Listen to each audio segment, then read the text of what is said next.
picture have like the Chinese lanterns? No, it's... Wait, no, it's a different one, sorry. Yeah. Found it. Alright. So, for my project, I'm going to make an optical fiber clock. So, the inspiration behind this kind of came from two ideas I had.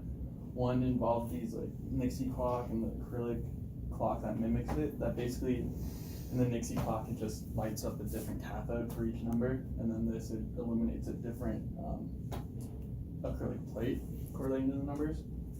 And I just kind of wanted to do something similar because I like that idea of the circuitry behind it, but I wanted to do something unique. So I started thinking about optical fibers because they have a unique look with them, and I was thinking it's kind of how this is inlaid into epoxy resin. Do something along those lines, and then make like the numbers made of dots created from the optical fibers. Then in terms of aesthetics, I'm going to go for an Italian futurism look. I chose this because I'm minoring in Italian, and this is a period in Italian history I really don't know a lot about. So I thought that'd be unique exploration. And then additionally, this aesthetic was very impactful on the rest of the design aesthetics for the 20th century.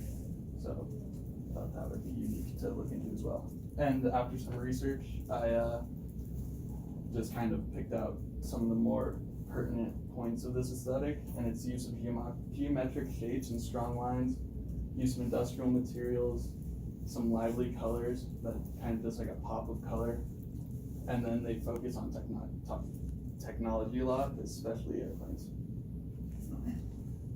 So this is a rough sketch of what the design's gonna look like. The lines didn't come out great, but the front profile of it will kind of look like the profile of a plane. Like you just take out the most important lines from it.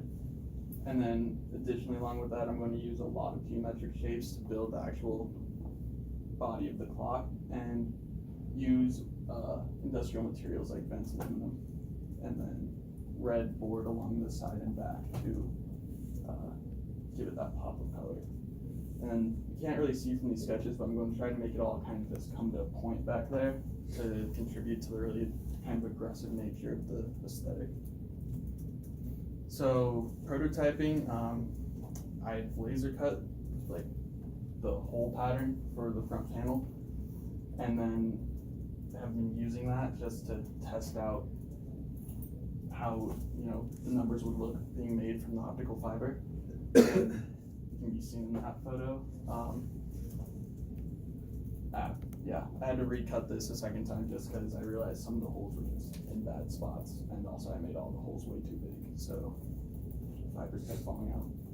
And then along with that, I've prototyped a decent amount of the circuitry, mainly just the LED stuff.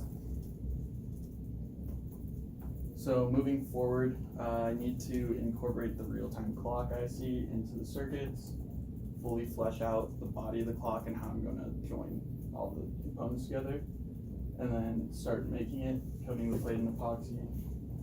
Yeah, thank you. Any questions?